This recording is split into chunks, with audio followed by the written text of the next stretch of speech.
Hello there, folks. Welcome to another episode of Spring Fever.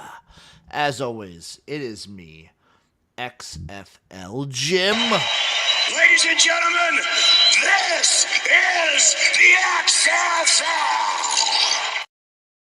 And I'm joined by the one, the only, the incomparable man himself. It is the illustrious man from Michigan, currently residing in the great state of Illinois. It is Erik, a.k.a. Uncle Rico. Whoa.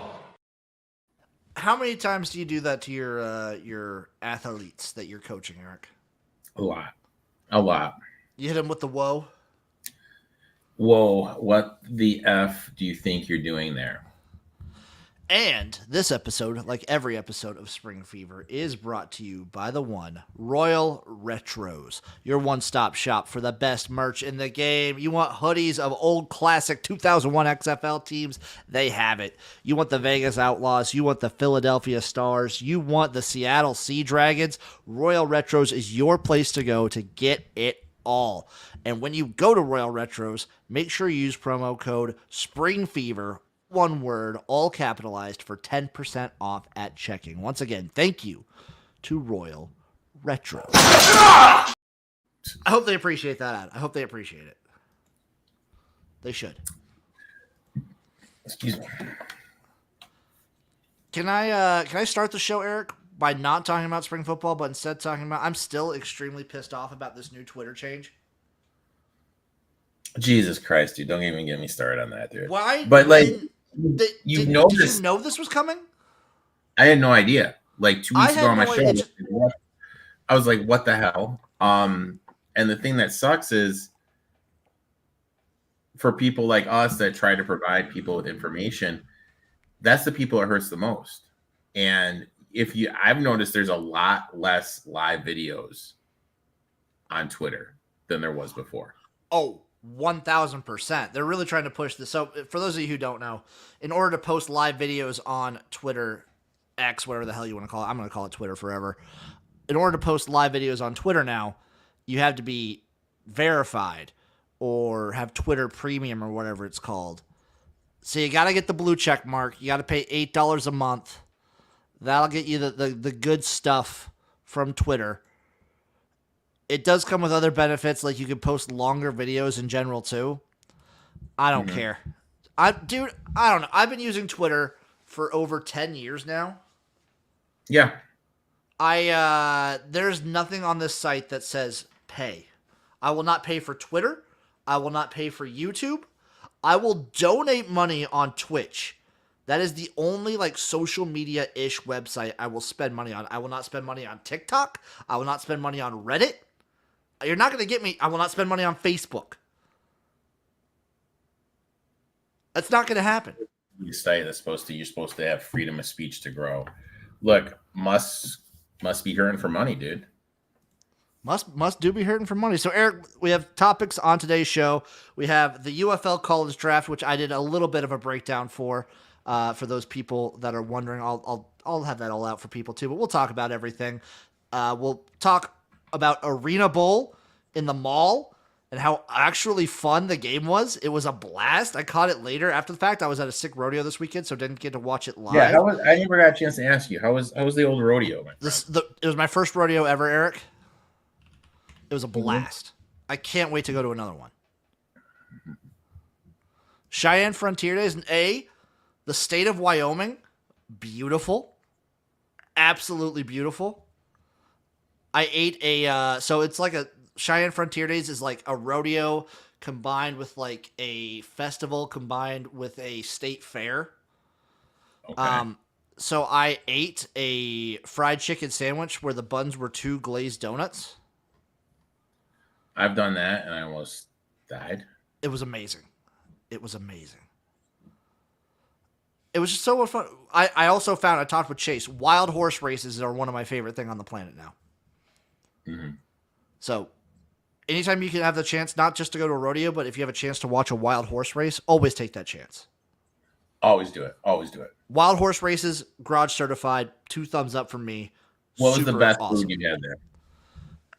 The chicken was top tier. That I will say, I was very upset because that same booth was out of their chicken on a stick. I wanted chicken on a stick. No chicken on a stick. That's Fried Oreos are undefeated at everything. Fried Oreos are so good. it's tough to beat a good fried Oreo. They had these Korean donuts that were like melt in your mouth good. What'd you say? Korean donuts? Korean donuts. They were like mochi donuts. They were so good. Okay. So good. And then they did a corn dog where it was half corn, half cheese. So like actually half of the dog was like hot dog, the other half was cheese. All fried up. All delicious. Jesus, Jim, I'd have a heart attack if I were you, man. Oh, Eric, it was so good. It was so damn good, dude. So before we get into the UFL draft, there's a little bit of other UFL news to go on here. Eric, they're kind of messing up right now. So, the big UFL news is the Houston Roughnecks are like cleaning house. They're dropping everybody. Yeah.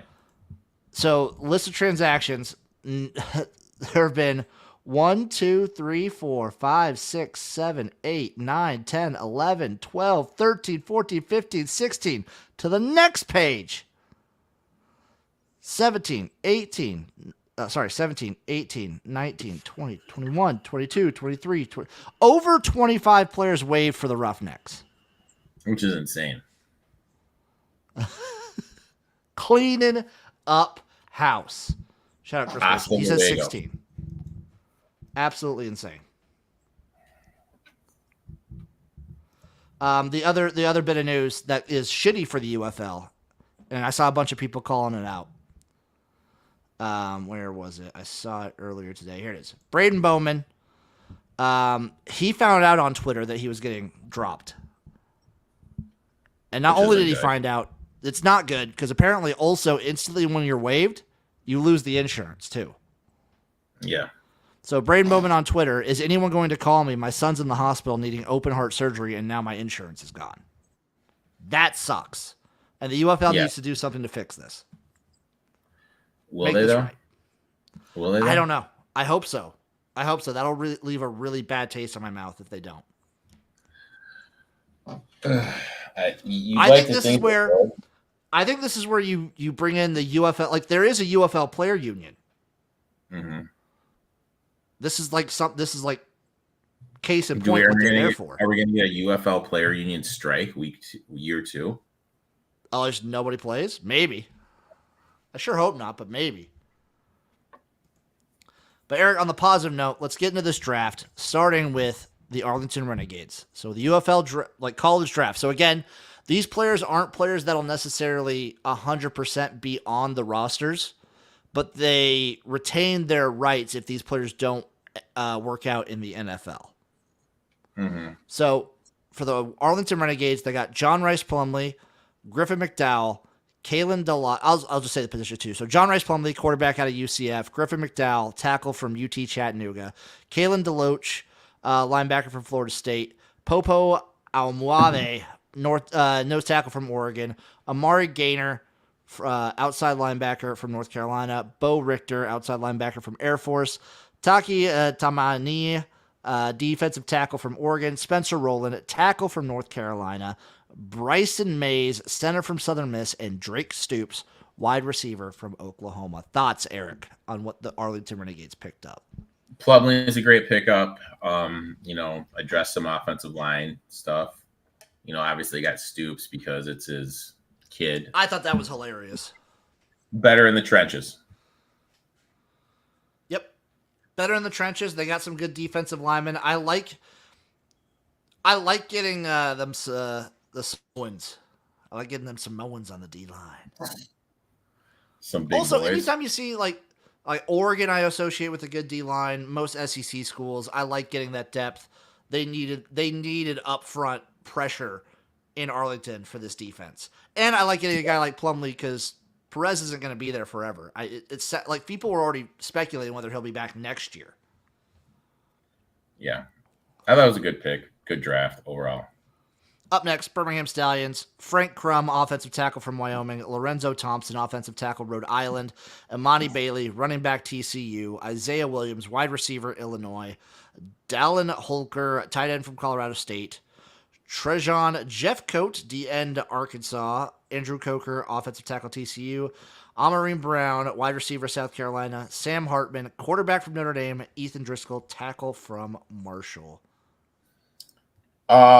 Love the Crumb pick if he's there. I think that's going to be a big sure up the line. Hartman, I'm really not that big of a Hartman guy. I think he's going to struggle. I don't think obviously he's going to play, but if they go out there and then they win the title with Hartman this year as a quarterback, I mean, Jesus Christ, dude.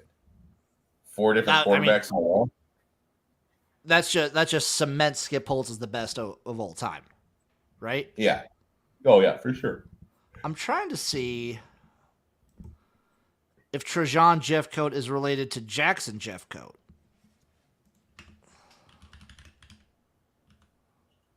CFL legend Jackson Jeffcoat, I should say. I think so. I'm not sure. Not 100% sure. But anyway, yeah, I like what the Stallions are doing here. I like them picking up some offensive linemen. I like Frank Crum quite a bit. I think the biggest get for them, if he doesn't work out in the NFL, would be Isaiah Williams, potentially. Oh, it would be a huge get for them. That'd be huge. Next, it's the DC Defenders. Gottlieb and Daisy. I'm sorry, I'm butchering names here. I apologize. Tackle from Maryland. Keaton Slovis, quarterback, BYU. Leonard Taylor, defensive tackle from Miami, Florida. Garrett Greenfield, tackle, South Dakota State. Braden McGregor, defensive end from Michigan.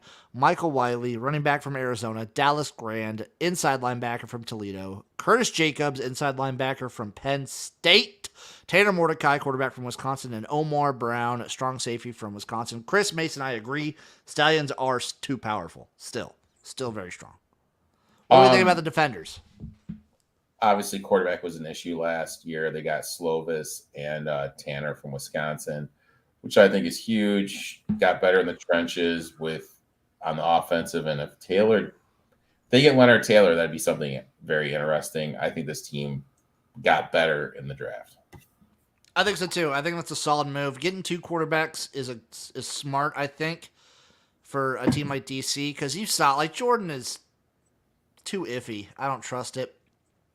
And there's a shot that one of these guys makes a team on a practice squad or in something like that situation, but I don't think both of them do. Yeah. I like the upside potential with Tanner Mordecai. Maybe this is just me remembering his SMU days, but yeah, I think he has a good upside. I think you're being a little bit of a homer, bro. Why? Because you're wrong. How am I a homer there? Just being a homer, bro. Well, Keith Slovis has the experience. He's been all over the country. Yeah. Up next, Houston Roughnecks, like Chris mentioned earlier, like buzzsaw on their roster, but here's what they picked up in the draft. Iabe Oki, defensive end from Charlotte. Troffolin, safety from Middle Tennessee State. Cameron Stutz, offensive guard from Auburn. Donovan Manuel, linebacker from Florida International. Hayden Gillum, offensive line from Kansas State. Malcolm Epps, tight end from Pittsburgh. Xavier Benson, middle linebacker from Oklahoma State. Rashad Williams, from cornerback from Texas. Malik Dunlap, cornerback from Texas Tech as well. And Jero Aquarius Spivey, tight end, Mississippi State. I'm surprised they didn't take quarterback, if I'm being honest. Yeah, but they're building from the inside out. That kind of makes sense. So, they're not going to win it next year. They've gotten better. So, in the trenches. You can't go in like that, though, Eric, because with only 10 teams, any team realistically, like, there's no reason you shouldn't be able to go from worst to first. Oh, none at all. None at all. So, it'll be interesting to see what kind of moves they make the rest of the offseason. Obviously, they cut everybody. We'll see who they end up grabbing. I can't trust them because they kept the coach. So they're keeping the coach. No, can't. No. Up next, the Memphis Showboats quarterback Jason Boone from Kansas, Blake Watson running back from Memphis, Evan Anderson defensive tackle from Florida Atlantic, Jalen Coker wide receiver from Holy Cross, Eric Watts D end from UConn, Andrew Rame center from Oklahoma, Yavandi Rigby linebacker from Temple, Jaquan Shepard cornerback from Maryland, McAllen Castles tight end from Tennessee, and Mason Tipton wide receiver from Yale. I mean, They took Cookers and Beam. one offensive lineman. That's like your dream come true. They couldn't stop anything last year in terms of blocking. Little bit shocked they didn't address that need. I think that kind of speaks to the people in the front office. I think it's going to be another long year there. I am believing that too.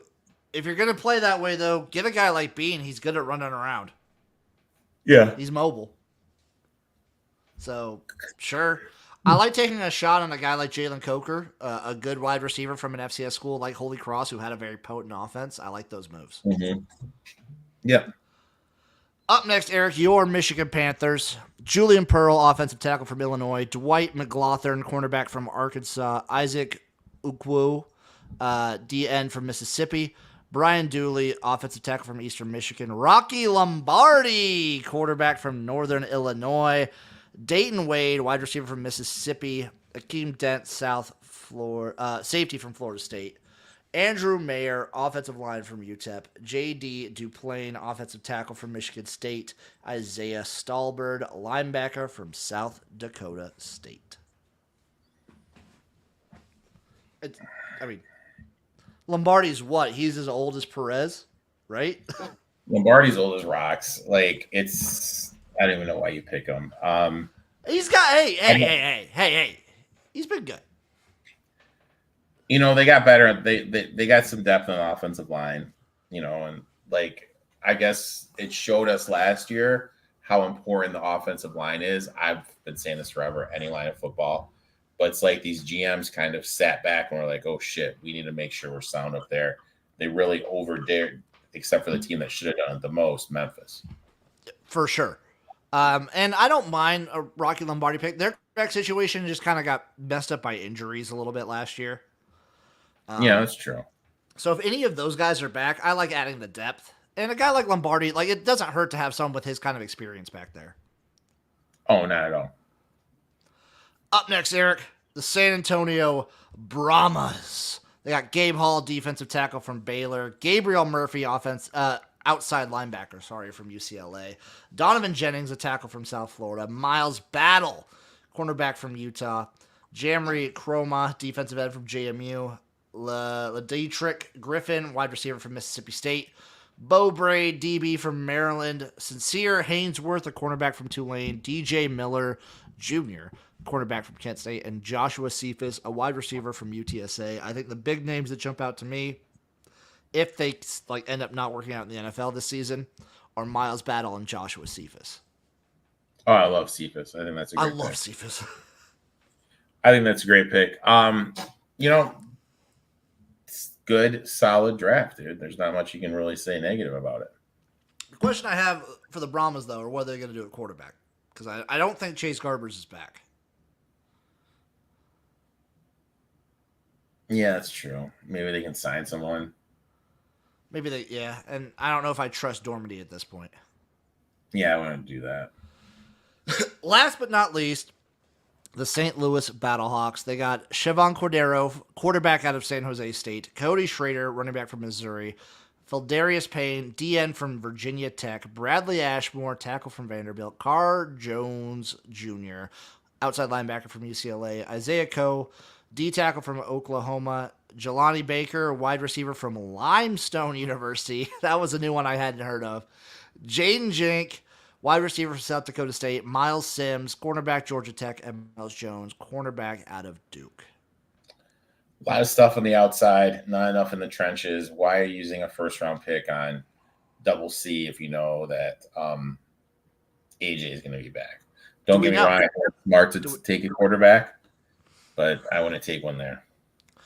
I don't love it, don't hate it. Again, it depends who they end up having returning. If I was the Battlehawks, I would have gone more into offensive line personally. That was Oh the yeah, only that sure. was like the biggest weakness of the team. Oh, 100%.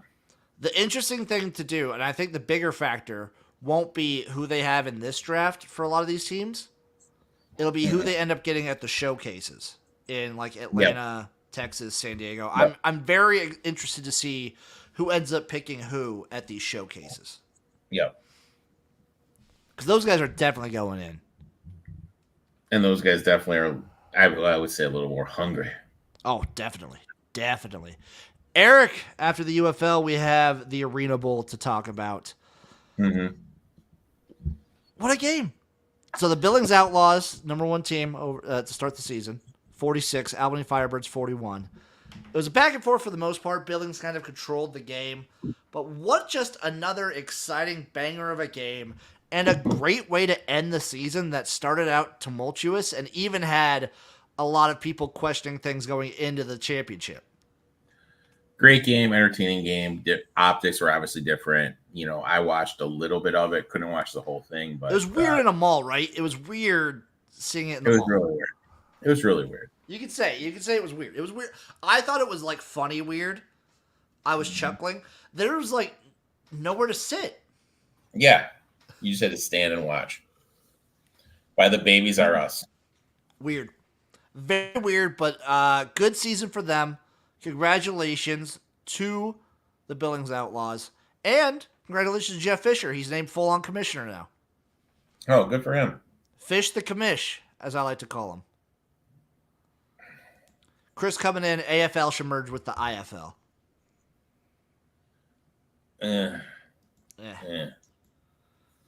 Speaking of which, though, IFL playoffs are here. We have the Quad City Steamwheelers versus the Green Bay Blizzard, the Mass Pirates at the Frisco Fighters, the Arizona Rattlers at the Vegas Nighthawks, and the San Diego Strike Force at the Bay Area Panthers. Some of these will be streamed by me. Also, congratulations to the Indoor Football League. They got a new partnership for the playoffs. They're with Bitcoin. Stadium. There was Stadium. The games are being broadcast by Stadium. Okay. If you guys remember, I think a few years ago, Stadium would do like certain Hawaii games. Yeah. And they did the IFL a few years ago, I believe, too. Mm-hmm. So I'm excited. Eric, pick your team. Who's going to win the IFL? Oh my God! Name me a couple teams. I have no idea who's even in it. Look on the notes. You got Quad City Steamwheelers, the Green Bay Wait. Blizzard. Oh, I got it all in the notes for you, baby. The Mass Pirates, the Frisco Fighters, the Arizona Rattlers, the Vegas Nighthawks, the San Diego Strike Force, and the Bay Area Panthers. Chris here is on Frisco. I don't hate that pick. Frisco's pretty good this season. I think the Massachusetts. The 8-8 Mass Pirates with the Eric's picking the dogs. I love it. Yeah. I'm on the Rattlers. I'm rolling with the Arizona Rattlers. I'm rolling with the Rattlers. I'm going to try and stream as many of these games as possible. We'll see how it goes. I'm looking forward to it. It's going to be a great season. Eric, we moved to the CFL.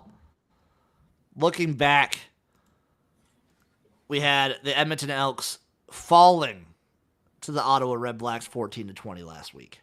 Awful. Just fucking awful. That's basically all you have to say. My bets for this game, I had the Elks first half money line. Elks first quarter money line. Eugene Lewis, though, over 4.5 receptions. He did get fed. I think he had 7 or 8 receptions in this game. I mean, Elks, man. They find stink. ways to win. They The way are that was going allergic out, to winning. They should have been out to an early lead there, and you can kind of tell that they're going to lose the game when they weren't able to get a little separation. They are allergic to winning, dude. Yeah. Bombers fall 19-9 against the Rough Riders. Didn't watch one look at that game, I'm not going to lie. I watched this game, Eric. I don't think he's good or great, but I think Shea Patterson is decent enough with the way that the Rough Riders defense is playing this season to make some noise in the playoffs. Okay. Bold. Also, Zach Collaros, like, he's fallen off a cliff. We've talked about this. We were worried about this to start the season. These older quarterbacks, they just kind of hit a wall. He's not good.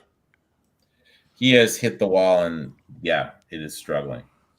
In this one, I had Rough Riders money line. I had the over as well that didn't hit, but I had Rough Riders money line plus 3.5, and Brady Oliveira under 73.5 rushing yards. Cha-ching, cha-ching. Good stuff. That felt good. That one felt good. Argos 24, Hamilton Ticats 27. Eric, you called one. Yeah, I had. I just thought it was a spot heads to play on the Hamilton Cats. Plus the points and on the money line. Just a great spot play, I feel, to fade Toronto. It might be also a little bit of quarterback controversy. We don't know who the Argos are going to be starting in Week 8. Is it going to be Cameron Dukes, or is it going to be Nick Arbuckle? Or he's just the Arbuckler. Just the Arbuckler? Also, I don't believe in Hamilton still. I really still don't believe in this team. I think this was just a spot play. Yeah, for sure. No faith in this Ticats team. And last but not least, the BC Lions fall to the Calgary Stampeders as Calgary wins this one 25-24. What do you think of that, dude? Again, I'm an asshole, Jim. I didn't watch much. It's okay, Eric. I think that Vernon Adams played the worst game of his season so far, and this was still a 1-point game. Yeah. I mean, he's good. He's really good. The Calgary, obviously, also for Calgary, when you have a quarterback in there right now in Jake Mayer, he's so streaky. When Jake Mayer is on, he's a top 2, top 3 quarterback in the league. It's just he's not on week in, week out. We saw it 2 years ago. We saw it last year. When Jake Mayer is on, he is so incredibly fun to watch. But he's just not on all the time. Which makes it hard to trust him. It makes it very hard. So, Calgary is a team I don't love week to week. If they can get more Jake Mayer games, like this one, they're a very dangerous team. They're a very real threat. BC, I'm not too worried. You had a hiccup like this. You go into a bye week. You come out, you play Winnipeg after in week 9. You're feeling pretty decent. Yeah. Because they have 1 loss, 2 losses going in, I believe, to their bye week. Yeah, 2 losses, 5-2. Mm-hmm. Crazy that the Rough Riders are 5-1. Remarkable. We called them the luckiest team for a reason, Eric. Let's go into week 8. Game number 1. We have those same Saskatchewan Rough Riders heading to Montreal to take the Alouettes after the Alouettes just come out of a bye.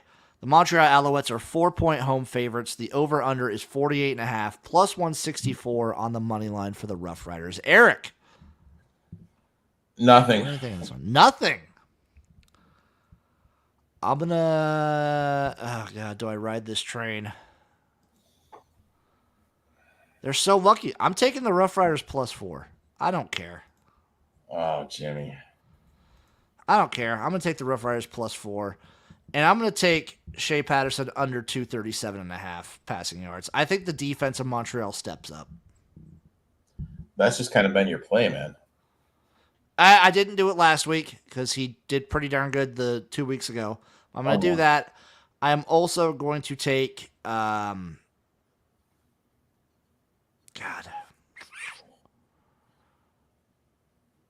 I will take Shea Patterson. Oh, no. No. That's all I'm going to do for this game. I might sprinkle a little bit on that money line for Saskatchewan because Caleb Evans, while good, this team is different without Cody Fajardo. This Montreal team is different without Fajardo. Eric, Friday, July 26th, we have the Calgary Stampeders taking on the Ottawa Red Black. It is a pick'em currently over at DraftKings with an over-under set at 51, minus 110 on the money line both ways. You know what, Jim? I don't like either one of these teams, man. Another hard. Give me the Red Blacks. Give me the Red Blacks. I think the Stampeders a little bit of a come down spot. Both these teams got kind of lucky last week, though. Mm-hmm. Give me Ottawa, though. I trust Ottawa's defense a little bit more. I like the way they've been playing. Give me the Red Blacks, and yeah, I'm just going to take the Red Blacks here. No, Nothing. That's fair. Saturday, July 27th, the Winnipeg Blue Bombers head to Toronto, where the Argonauts are -1.5 at home. An over-under set at 49, plus 100 on the money line for the Bombers. Definitely played in Toronto. Actually, no, I take that back.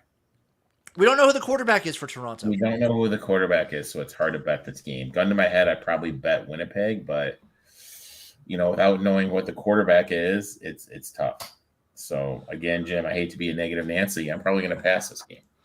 I don't hate that one. I'm probably going to take Winnipeg, just sprinkle on the money line. I don't know, man. It's tough. I will take...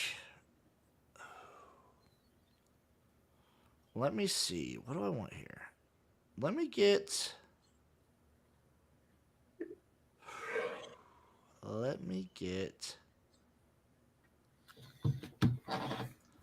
Oh, this is tough. I'm trying to get a prop in here. Let me get Rashid Bailey. No, I'm not touching it. I'm not doing it. I'm not forcing it. I'm not going to force it, Eric. Give me the Argos money line plus 100. Okay. All right. Sunday, July 28th. The Hamilton Tiger Cats head up to Edmonton to take on the Elks. The Elks are 3.5-point home favorites. Over under at 53.5, plus 142 on the money line. Are you kidding me? I am fading the Tiger Cats here. I'm going to take the Elks. At another book, I saw -2.5. I bet that. This is a buy low, sell high point. The books are telling you something. Why isn't this closer to 0? Hamilton a true favorite. Books are kind of tilting their hand here, what they think is going to happen. And teams that have lost 6 in a row are 20, 10, and 1 to cover. So I'll take the Elks here minus the 2.5. They juiced up Eugene Lewis's receptions, 4.5 at -160. I'm pissed about it. Instead, I'll give him over 63.5 receiving yards. I'm going to take Hamilton. I'm going to take Jim. No. Sorry. I'm going to take Edmonton first half, -2.5. Okay, that's respectable. Edmonton -2.5 first half, and then I will be taking Eugene Lewis over 63.5 receiving yards, James Butler for the Ticats over 47.5 rushing yards, and McLeod Bethel Thompson over 293.5 passing yards. Jesus, dude. Going deep, dude. Eric, sometimes you got to go deep. Sometimes you have to go deep. So 1 play, 2 plays for you, Eric? 1 play, 2 plays? It's one. Just one. Elks minus the points, buddy. That's fair. That's a smart move. Eric's a smart man. Up next, Eric, we have our favorite part of this show. Nice little DFS run. Eric, in the notes, I wrote how we did last week. Not great. I think he jinxed it, but I did. I definitely did. We needed a what do we need? We needed a good Vernon Adams game, and he had his worst game of the season. well, that's just bad luck. We were close though, Eric. We were close on the 50-50s. We were only 5 points away from getting in the money for our 50-50s. Well, it depends. Maybe other people played the 50-50 and they got in it. Rushing yards. Who's a winner? Eric's looking up the stats. I'm pulling up the lineup right now. All right, we're gonna take the Toronto back. Okay, let me get this opened up real quick, Eric. Bam, bam, bam. We're going to take the Toronto back, he says. Running back? Yep. You want Kadeem Carey, $9,300. Yes. That's fair. Okay, we got Carey. Read me some of these prices for quarterbacks. No, quarterbacks. DBs. For what? For receivers? Oh my god. No. Defenses. Oh, for defenses. Starting at you want me to start at the top or the bottom? It's The between bottom. 45. It's between 4,500 and 3,400. Cheapest two. Cheapest two, Blue Bombers, Winnipeg at No. 3,600, and the Elks versus Hamilton at 3,400. I did the Elks. I think the Elks too. I think Hamilton's due. Like, you can never get Bo Levi Mitchell to have two like decent games in a row. Yeah. So now let's go to the quarterback position. No, And I say that Bo Levi Mitchell is the number one quarterback at $10,400. Nope.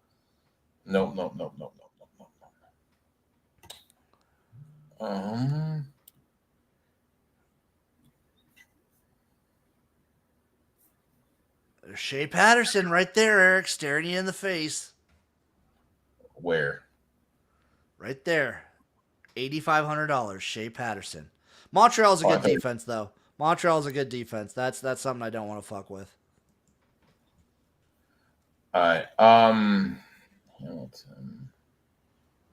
Who is the Elks? Give me an Elks wide receiver.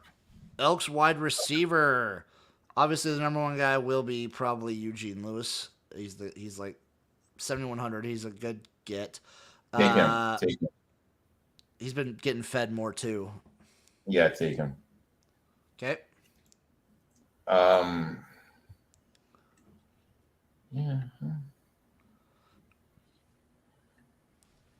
Who you grabbing, Eric? I'm looking.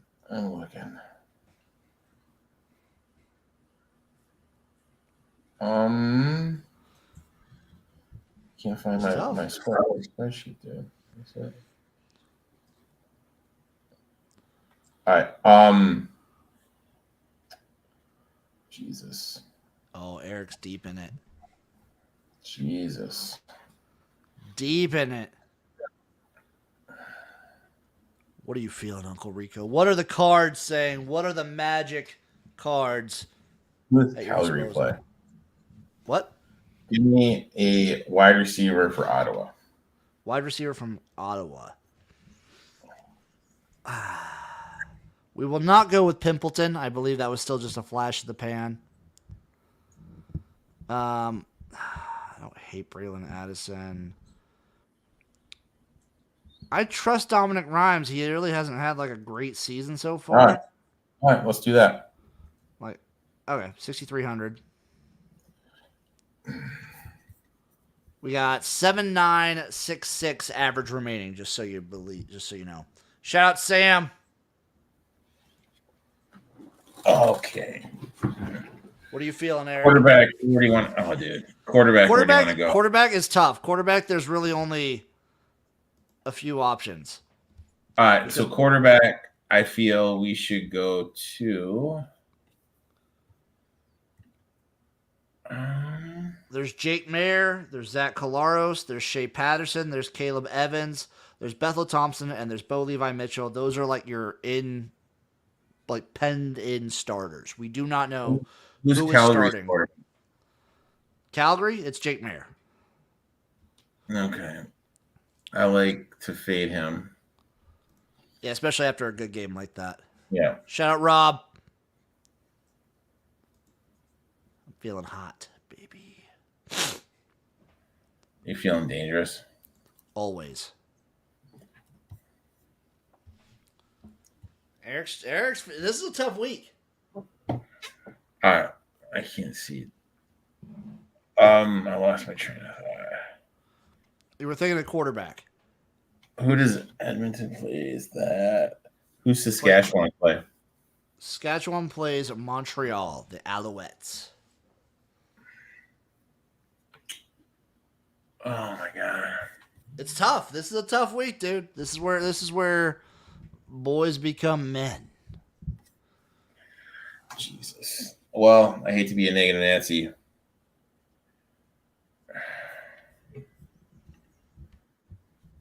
It's tough. What position are you looking for, Eric? Quarterback. I feel like we got to go Bethel Thompson. All right, go with Bethel. He's the best option against a bad team. I get he's expensive, but like all these other options stink. He's going up against our defense too. No. The defense is his team. No. I'm sorry. I lost my train of thought, dude. Dude, I'm going on like 4 hours of sleep. My bad. Same. We have 2 flex positions left. Average remaining is 69.50. All right. So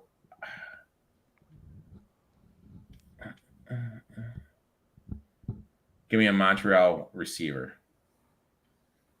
Montreal receiver. Oh, it's hard not to take Philpott, but I cannot in good conscience. He's so pricey. We're going to go Charleston Rambo. He's done us good.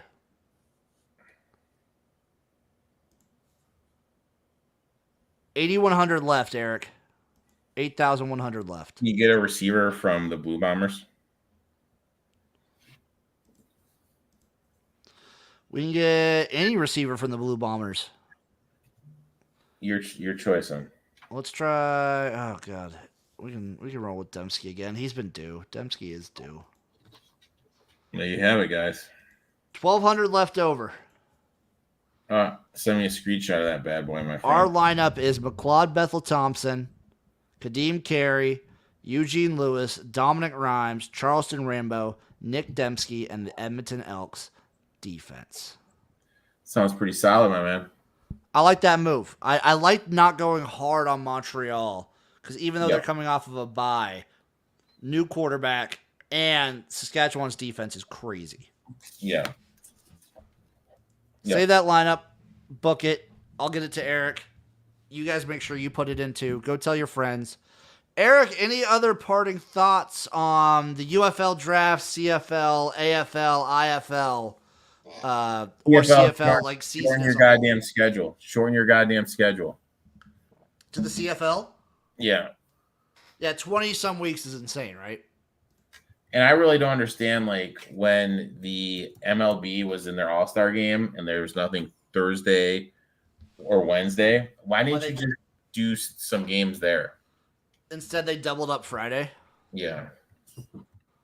I don't know why they doubled up Friday last week either. Who knows? But this is where we're at. We are 2 weeks away, really, from the halfway point. Jesus. 3 weeks away from the halfway point of the season. Mm-hmm. We're trudging along. We're in the depths of it now. And for those of you wondering, if you think Eric has barely paid attention to the CFL now, wait until NFL season starts, baby. Dude, I'm trying, man. I'm trying. Eric, you've been there. You've been on the live streams. You've been watching games. The game I watch, the game I bet I watch, I'll be watching the last game. He will be watching Hamilton at Edmonton. That'll be the only game I watch. You might watch. You're not going to top on the live stream for Saskatchewan, Montreal, or Calgary, Ottawa? What day is that? Thursday, Friday? Thursday, 50-50. Friday, I have a social engagement. That is fair. All right, folks. Thank you for watching. Thank you for listening. Give us a like. Give us a follow. It does support, even though I'm not in focus at the moment. I don't know what's up with this camera. Yeah, what's going on with you, dude? I don't know what's going on with the camera. There we go. Let's see if that cleaned it. That did not. That did nothing. Okay, there we go. We sort of fixed it. Still out of focus. Either way, I am XFL Jim. That is Uncle Rico. This has been Spring Fever, brought to you by Royal Retros. Give us a like. Give us a follow. It does help. We appreciate it. And I'll give you a kiss.